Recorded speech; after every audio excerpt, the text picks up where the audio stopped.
concept to abide by, especially if you believe in capitalism, such as myself, a true capitalistic,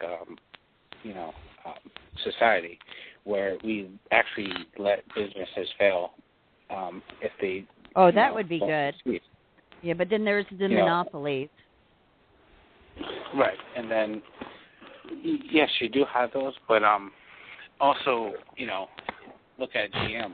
GM was a wonderful company at one point, but they were failing. They were sinking ship, and if the government didn't bail them out, it would have been done.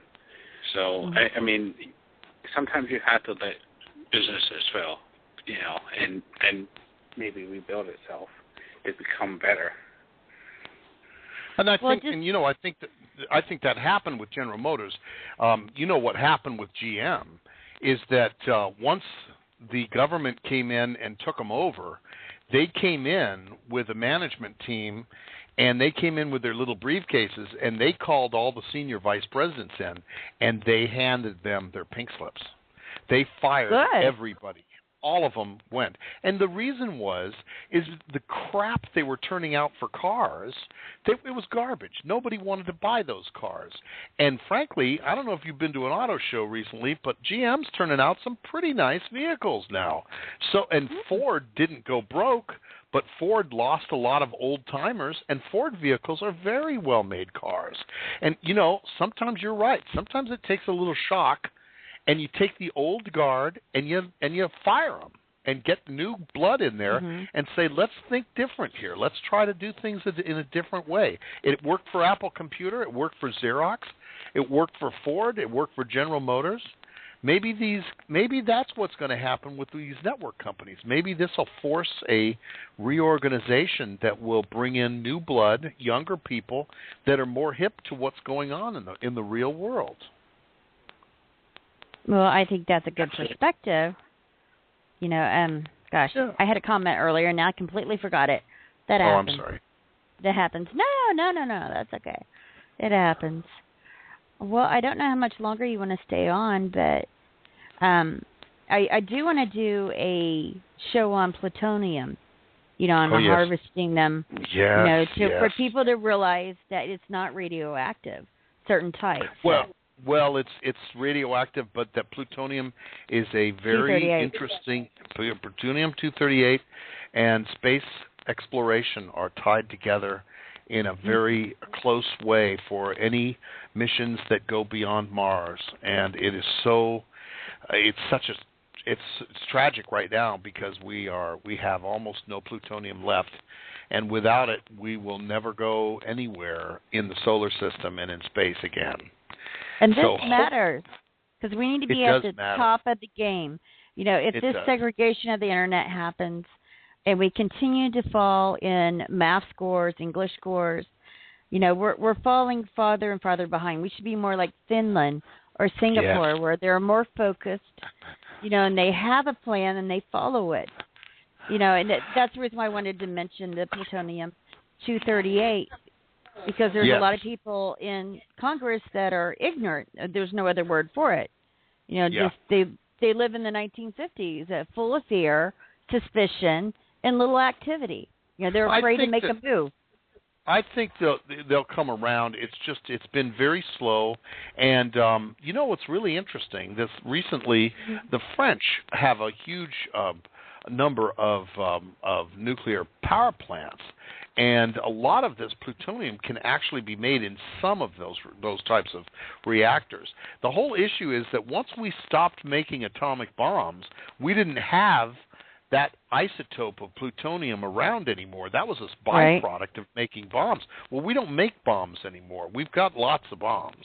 But the plutonium in a bomb is not the plutonium that will work in a spacecraft. Spacecraft plutonium doesn't blow up. It just gets hot. It's just very hot, and the heat is turned into electricity. We'll do a show on this because it's a very interesting topic. And I think it's a good follow-up. It's a good follow-up to internet segregation, because these things do matter. They do matter. I did have something else there I was looking up. Sure. I don't know if you guys heard of it. They actually came out with this in 2008, early 2008. But the hydrogen fuel cars, hydrogen yes. cell. Yes. If we implement those, I think that will definitely help our economy and, maybe help the industry itself, the car industry. Oh, yeah. And will also help the consumer in the long run, not having to worry about gas. Oh, yeah. And, go ahead. Well, I was just going to say the largest user of fuel in the country is the Department of Defense, and they are desperate. True. They are desperate to find an alternative to so much petroleum being used because it costs them a fortune. Hundreds of billions of dollars are going into fuel, and it's one of their major expenses, and people don't realize that. It costs and to a lot of money transport it, to store it. Hell. It's amazing. That's a lot of money. It's a lot of money. So there is a lot of. It's not just tree huggers that are interested in this. It's practical business and government reasons why we want to get into this economy that allows us to utilize things like hydrogen and natural gas. I agree. So anyway, well, just a thought. I tell you what, I want to thank you both for coming on Truth Talks Radio tonight. I think this is very important information. Maybe we can. Or maybe I can find out some more information about it and see where it's headed, because I don't think people should just let this go, and I want people to be informed. I'm going to put this podcast on some different networks and see if we can get some hits, and I think this will be good. It's kind of a slow night for me tonight, the number of callers and stuff, which is fine. But the caller that called in, besides Pluto, did you have any last remarks that you wanted to make on the topic, or anything else close to it? No, I think that was it. Pluto, do you have any closing remarks? The only thing I think it would be a good idea to keep, to not lose faith. We have a self-regulating government system that does work. It really does work. I know it seems like it's broken all the time, but I think that nothing is set in stone, and that the most important thing is to keep your eyes on the situation, to keep aware of it, and to very much find out what your elected official, where they stand on it. Amen. That's the power of democracy. And vote with your conscience. Don't vote by what you see on a particular news channel. You do your own thinking. And that's what I intend on doing. I like that very much. Do your own research. Don't believe everything. Exactly. Right. If you have a question about your senator or representative, call their office. And sometimes the representative or senator will call you back. Don't dismiss yourself. Do not dismiss yourself, because they do care what you think. They want to hear from you. Sometimes they're not sure on which way to vote. If you don't hear from your people, I mean, how do you know? Yeah, so it's your responsibility to stay informed and not sit on the sidelines and do nothing. That's right.